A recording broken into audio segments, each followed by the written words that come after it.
அனைவருக்கும் வணக்கம். இது UKV Tamizha.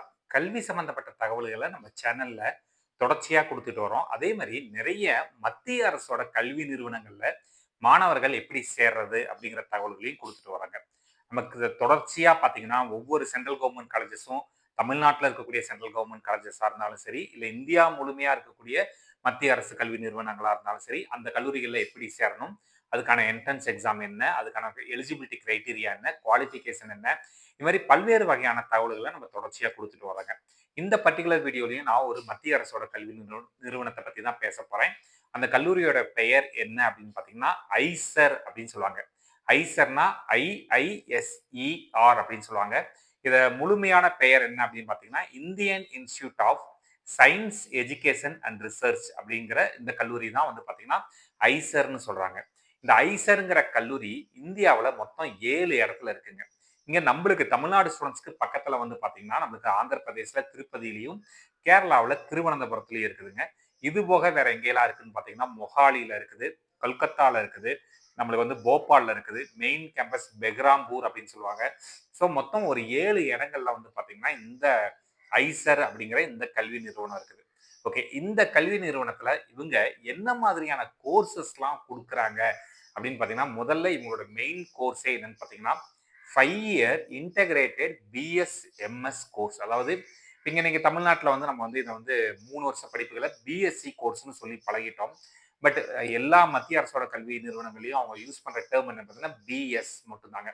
Bachelor of science அப்படின்னு சொல்லுவாங்க. ஸோ 3 வருட யுஜி கோர்சஸ் பிளஸ் 2 வருஷம் பிஜி கோர்ஸ். இது 2யும் கம்பைன் பண்ணி இவங்க வந்து 5 வருட ஒருங்கிணைந்த படிப்புகளா குடுக்குறாங்க. இது இங்கிலீஷ்ல இன்டகிரேட்டட் கோர்சஸ்ன்னு சொல்லுவாங்க. இது எப்படி சொல்றாங்கன்னு பார்த்தீங்கன்னா, பிஎஸ், எம்எஸ் கோர்ஸ் அப்படின்னு சொல்லுவாங்க. Bachelor of science and master of சயன்ஸ்ன்னு சொல்லுவாங்க. இதுல நீங்க இந்த பிஎஸ்எம்எஸ் கோர்ஸ்ல போயிட்டு நீங்க நிறைய படிப்புகள் இன்னைக்கு வந்துருச்சுங்க. ஈவன் கம்ப்யூட்டர் பேஸ்டு கோர்சஸும் வந்தாச்சு, பிசிக்ஸ் வந்துருச்சு, கெமிஸ்ட்ரி வந்துருச்சு, மேக்ஸ் இருக்கு, பயாலஜிக்கல் சயின்சஸ் இருக்குது. இது மாதிரி நீங்க வந்து அதுல உள்ளுக்க போயிட்டு உங்களுக்கு எந்த படிப்பு தேவையோ அந்த படிப்புகளை படிக்கலாம் அப்படிங்கிற மாதிரி சொல்லியிருக்கிறாங்க. ஓகே. 2வது விஷயம், இந்த கல்வி நிறுவனங்கள்ல ஏன் போய் படிக்கணும்? இது வந்து ஒரு மத்திய அரசோட கல்வி நிறுவனம். முழுக்க முழுக்க வந்து பாத்தீங்கன்னா, ஆராய்ச்சி சார்ந்த ஒரு கல்வி நிறுவனமா பார்க்கப்படுதுங்க. அப்ப இங்க படிக்கக்கூடிய மாணவர்கள் 5 வருட படிப்புகள்ல இவங்களுக்கு நிறைய அனுபவங்கள் கிடைக்குது. ஏன்னா ஒரு எப்பயுமே முடிஞ்ச அளவுக்கு இந்த ஒரு அரசு கல்வி நிறுவனங்கள்ல படிக்கிறப்ப அனுபவம் வாய்ந்த பேராசிரியர்கள் இருப்பாங்க, முதல் விஷயம். 2வது எல்லா வசதிகளும் கொண்ட லெபார்டரிஸ் இருக்கும். ஆய்வக வசதிகள் இருக்கும். 3வது வந்து பார்த்தீங்கன்னா, இந்த கல்லூரியில படிச்சு முடிச்சுட்டு நெறைய பேரு வெளிநாடுகள்ல போயிட்டு ஆராய்ச்சி பிரிவுகள்லயும் மற்றும் மத்திய அரசோட பணிகள்லயும் இருக்கிறாங்க. இப்ப ஆட்டோமேட்டிக்கா அவங்க மூலமாவும் சில விஷயங்கள் உள்ளுக்கு நம்மளுக்கு வந்து கிடைக்கிறதுக்கான ஒரு வாய்ப்புகள் இருக்குது. இதுக்காக தான் நம்ம வந்து நெறைய மத்திய அரசு கல்வி நிறுவனங்கள், இல்ல மாநில அரசோட கல்வி நிறுவனங்கள்ல படிங்க அப்படின்னு நம்ம வந்து சொல்லிட்டு இருக்கக்கூடிய விஷயங்கள்ங்க. அப்ப இங்க படிச்சு முடிக்கக்கூடிய மாணவர்கள் பெரும்பாலும் ஆராய்ச்சி துறை சார்ந்து போக முடியும். இல்ல வெளிநாடுகள்ல போயிட்டு ஆராய்ச்சி படிப்புகள தொடர முடியும். அப்படி இல்ல அப்படிங்கிற பட்சத்துல இந்தியாவுல இருக்கக்கூடிய ஆராய்ச்சி நிறுவனங்கள்ல பணிபுரிய முடியும். அதுவும் இல்ல அப்படின்னா, நம்ம வந்து கல்லூரிகள்ல வந்து பார்த்தீங்கன்னா, நீங்க வந்து பேராசிரியர்களா பணிபுரியறதுக்கும் நம்மளுக்கு வந்து எலிஜிபிலிட்டி இருக்குன்னு சொல்லியிருக்கிறாங்க. ஓகே. இந்த கல்லூரியில சேரணும். இதுக்கு என்ன சார் எலிஜிபிலிட்டி கிரைட்டீரியா அப்படின்னு பார்த்தீங்கன்னா, நீங்க 12ஆம் வகுப்பு படிச்சு முடிக்கணும். முடிச்சுட்டு இவங்க ஒரு என்ட்ரன்ஸ் எக்ஸாம் நடத்துறாங்க. இந்த நுழைவுத் தேர்வோட பெயர் என்ன அப்படின்னு பார்த்தீங்கன்னா, ஐஏடி அப்படின்னு சொல்றாங்க. ஐஏடினா ஐசர் ஆப்டிட்யூட் டெஸ்ட் அப்படின்னு சொல்லுவாங்க. ஓகே. இந்த ஐஏடிங்கிற இந்த ஒரு எக்ஸாம் ஐசருக்கு மட்டும் தான் யூஸ் ஆகுமான்னு கேட்டா கிடையாது. ஐஐடிங்கிற எக்ஸாம வச்சு நீங்க ஐசர்லயும் சேர முடியும். அதாவது ஐசர் கல்வி நிறுவனங்களையும் சேர முடியும். இப்ப இந்த ஐஐடில வந்து பார்த்தீங்கன்னா, புதுசா பிஎஸ் கோர்சஸ் கொண்டு வந்திருக்காங்க. ஐஐடி மெட்ராஸ்லயே ஆகட்டும் சரி, ஐஐடி பாம்பேலயே ஆகட்டும் சரி, பிஎஸ் கோர்சஸ் கொண்டு வந்திருக்காங்க. இந்த பிஎஸ் கோர்சஸ்க்கு நீங்க ஐஐடி எக்ஸாம் எழுதுனா, அவங்க வைக்கக்கூடிய குவாலிஃபையர் எக்ஸாம் எழுத தேவையில்ல. நீங்க ஐஐடி எக்ஸாமோட குவாலிஃபிகேஷனே போதும்னு சொல்லியிருக்காங்க. ஸோ இத பேஸ் பண்ணி இங்க ஐஐடி மெட்ராஸ் மற்றும் ஐஐடி பாம்பேல பிஎஸ் கோர்ஸ்க்கு அட்மிஷன்ங்கிறது குடுக்குறாங்க.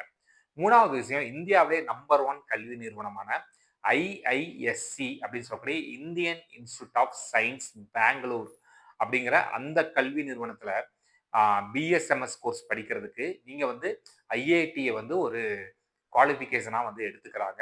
ஸோ அப்ப இந்த ஐஐடிங்கிற ஒரு தேர்வு எழுதுனா, இந்த ஐசர்ங்கிற கல்வி நிறுவனத்துல மட்டும் சேர்றதுக்கு இல்லாம, இந்தியா முழுமையா இருக்கக்கூடிய நிறைய தரம் வாய்ந்த கல்வி நிறுவனங்களை சேர்றதுக்கும் இந்த ஐஐடி ஸ்கோருங்கிறது கன்சிடர் பண்றாங்க. ஓகே. இப்போ இந்த ஐஐடிங்கிறது ஒரு ஆன்லைன் எக்ஸாமினேஷன். மொத்தம் 60 கேள்விகள் கேட்பாங்க. சரிங்களா? ஒரு கேள்விக்கு 4 மதிப்பெண்கள். அதே சமயத்துல வந்து பார்த்தோம் அப்படிங்கிற பட்சத்துல நீங்க தப்பா ஆன்சர் பண்ணீங்கன்னா -1 போகும். ஆன்சரே பண்ணலைன்னா 0ன்னு கன்சிடர் ஆகும். ஸோ நம்மளுக்கு மொத்தம் எத்தனை மதிப்பெண்களுக்கு இந்த தேர்வு நடக்குதுன்னு பார்த்தீங்கன்னா, மொத்தம் 60 இன்டு 4 240 மதிப்பெண்களுக்கு வந்து இந்த தேர்வுங்கிறது நடக்குதுங்க. 2வது விஷயம், ஓகே. இப்ப என்னென்ன பாடங்கள்லாம் 12த்ல படிச்சிருக்கணும் அப்படின்ட்டு ஒரு விஷயம் இருக்குங்க. இது இனிஷியலா நானே ஒரு 2 வருஷம் இந்த ஐசர் கல்லூரி பத்தின வீடியோஸ்ல நானே இனிஷியலா ஃபர்ஸ்ட் ஒரு 2 வருஷம் ஒரு சின்ன தப்பான தகவல் சொல்லியிருந்தேன். அதாவது இங்க மொத்தம் 4 சப்ஜெக்ட்ட கன்சிடர் பண்றாங்க. பிசிக்ஸ், கெமிஸ்ட்ரி, மேத்ஸ் அண்ட் பயாலஜிங்க. இந்த 4 சப்ஜெக்ட்ல ஏதாவது 3 சப்ஜெக்ட் படிச்சிருந்தா போதும். ஏன்னா இனிஷியலா நான் ஃபர்ஸ்ட் ஒரு 3 வருடம் 4 வருடத்துக்கு முன்னாடி நான் வீடியோ போட்டப்ப பிசிக்ஸ், கெமிஸ்ட்ரி, மேத்ஸ் கம்பல்சரி அப்படிங்கிற மாதிரி நான் வந்து சொல்லியிருந்தேன். அதுக்கப்புறமேட்டு செக் பண்றப்ப தான் அது அப்படி கிடையாது sir. Physics, chemistry, biology and mathematics. இந்த 4 சப்ஜெக்ட்ல நீங்களா ஏதாவது 3 சப்ஜெக்ட் எடுக்கலாம். மேபி பிசிக்ஸ், கெமிஸ்ட்ரி, மேத்ஸ் எடுக்கலாம். இல்ல பிசிக்ஸ், கெமிஸ்ட்ரி, பயாலஜி எடுக்கலாம். இல்ல எனக்கு பிசிக்ஸ் வேண்டான்னு சொல்லிட்டு மிச்சம் இருக்க 3 சப்ஜெக்ட் எடுக்கலாம். கெமிஸ்ட்ரி வேண்டான்னு சொல்லிட்டு மிச்சம் இருக்கக்கூடிய 3 சப்ஜெக்ட் எடுக்கலாம். இது எல்லாமே உங்களுடைய காம்பினேஷன் தான். ஸோ ஒவ்வொரு பாடத்துல இருந்தும் 15 ஒன் மார்க் கேள்விகள் தான் வரும். இதுல பெருசா டீட்டெயில்டா இல்ல. ஓரளவுக்கு எக்ஸாம் ஈஸியாவே தான் இருக்கும். ஜேஇ அளவுக்குலாம் டஃப்பான எக்ஸாம்லாம் கிடையாது. ஓரளவுக்கு நீங்க ஈவன் நம்ம மாநில பாடத்திட்டத்துல நம்ம படிச்சிருந்தாலுமே நம்மளால தேர்ச்சி பெறக்கூடிய அளவுக்கு தான் கொஸ்டின்ஸ்ங்கிறது அதுல இருக்கும். சரிங்களா? ஸோ அப்ப இத ஈஸியாவும் கிளியர் பண்ணலாம். ஓகே. இப்ப இந்த வருஷத்துக்கான ஐஐடி எக்ஸாம் அனௌன்ஸ்மென்ட் பண்ணிட்டாங்களான்னு கேட்டா, பண்ணிட்டாங்க. இதுக்கான அப்ளிகேஷன்ங்கிறது என்னைக்கு ஓப்பன் ஆகுதுன்னு பார்த்தீங்கன்னா, மார்ச் 5ஆம் தேதி ஓப்பன் ஆகுதுங்க. ஏப்ரல் 13ஆம் தேதி வந்து இதோட அப்ளிகேஷன்ங்கிறது க்ளோஸ் ஆகுது. இந்த எக்ஸாம் ஆனது வந்து பார்த்தீங்கன்னா, நம்மளுக்கு வந்து ஜூன் 7, 2026 அன்னைக்கு நடக்க போகுதுங்க. எப்பயுமே இது வந்து ஒவ்வொரு வருஷமுமே இந்த டேட்டுங்கிறது ரிப்பீட் ஆயிட்டே இருக்குங்க. பெரும்பாலும் ஜூன் மாசத்தோட 2வது ஞாயிற்றுக்கிழமை இந்த பரீட்சைங்கிறது வருஷம் வருஷம் நடந்துட்டு இருக்கு. ஸோ இத வந்து நீங்க இப்ப பிரசென்ட்டா 12த் படிச்சாலும் சரி, இன்னும் வரக்கூடிய காலங்கள்ல +2 படிச்சாலும் சரி, நீங்க இந்த தேதிங்கிறது இதுல ஒரு உறுதி பண்ணிக்கலாம். So okay. இதுக்கான அப்ளிகேஷன் ஃபீஸ் என்ன அப்படின்னு பார்த்தீங்கன்னா, நீங்க வந்து general candidate, EWS, OBC, NCL கேண்டிடேட்டா இருந்தீங்கன்னா இந்த எக்ஸாம்க்கு ரூ. 2000 அப்ளிகேஷன் ஃபீ. இல்ல நான் வந்து எஸ்சி, எஸ்டி, பிடபிள்யூடி கேண்டிடேட்டா இருந்தீங்கன்னா ₹1000. இல்ல நான் என்ஆர்ஐ கோட்டால வரேன், ஓசிஐ கோட்டால வரேன் அப்படிங்கிற பட்சத்துல ரூ. 12,000 வந்து இதுக்கான அப்ளிகேஷன் ஃபீஸா சொல்றாங்க. இது முதல் விஷயம்.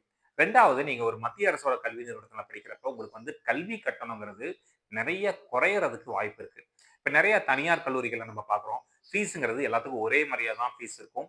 பெருசா மாறுபடாது. பட் ஒரு மத்திய அரசோட கல்வி நிறுவனம், மாநில அரசோட கல்வி நிறுவனம் போகிறப்ப ஃபீஸ் ஸ்ட்ரக்சர்ங்கிறது ஒவ்வொரு மாணவருக்கும் மாறுபடுது. அதாவது கேட்டகரி வைஸும் மாறுபடுது. இன்கம் பேஸ் பண்ணியும் மாறுபடுதுங்க. ஸோ இப்ப நீங்க ப்ராப்பரா உங்களோட இன்கம் சர்டிஃபிகேட்ட சப்மிட் பண்றீங்க. ப்ராப்பரா உங்களுடைய கேட்டகரி சர்டிஃபிகேட்ட சப்மிட் பண்ணா, ஒவ்வொரு கேட்டகரிக்கும் சில ஸ்காலர்ஷிப்ஸ் இருக்குது. ஒவ்வொரு இன்கம் பேஸ்டுக்கும் இப்ப நீங்க ரூ. 1,00,000 கம்மியா இருந்தீங்கன்னா டியூஷன் ஃபீஸ் சில இடங்கள்ல கிடையாது. ரூ. 1,00,000லேருந்து ரூ. 5,00,000 இருந்தா 50% டியூஷன் ஃபீஸ். ரூ. 5,00,000 மேல இருந்தா முழு டியூஷன் ஃபீஸ் அப்படின்லாம் சொல்றாங்க. பட் ஃபீஸ பார்க்குறப்ப when comparable to other colleges இது ரொம்ப ரொம்ப கம்மியா தான் இருக்குது. ஸோ அப்ப தாராளமா நம்பி படிக்க வைக்கலாம். ரொம்ப ரொம்ப கம்மியான ஃபீஸ் ஸ்ட்ரக்சர்ல நீங்க 5 வருஷ படிப்பையும் படிச்சு முடிச்சுட்டு வெளியே வரலாம் அப்படிங்கிறது தான் என்னுடைய ஒரு சின்ன தாழ்மையான கருத்து. ஸோ இந்த மாதிரி கன்டினியூஸா உங்களுக்கு மத்திய அரசோட கல்வி நிறுவனங்கள் எப்படி படிக்கிறது மற்றும் ஆராய்ச்சி சார்ந்த படிப்புகளுக்கு எப்படி போறது, அதாவது வெறும் மெடிக்கல் இன்ஜினியரிங் மட்டும் இல்லாம இது போக நிறைய துறைகள் இருக்கு, நிறைய படிப்புகள் இருக்குது. அது சார்ந்த கல்வி நிறுவனங்கள் இருக்குது, அரசு கல்வி நிறுவனங்கள் இருக்குது, அது சார்ந்த வேலை வாய்ப்புகள் இருக்குது. இந்த மாதிரி பல்வேறு வகையான தகவல்கள் வேணுங்கிறவங்க யூகேவி தமிழா அப்படிங்கிற இந்த யூடியூப் சேனலை சப்ஸ்கிரைப் பண்ணிக்கோங்க. மற்றும் இந்த வீடியோ உபயோகமா இருக்கு நீங்க ஃபீல் பண்ணீங்கன்னா உங்களுக்கு தெரிஞ்ச மாணவர்கள் மற்றும் பெற்றோர்களுக்கு இந்த வீடியோவை ஷேர் பண்ணுங்க. மிகவும் நன்றி.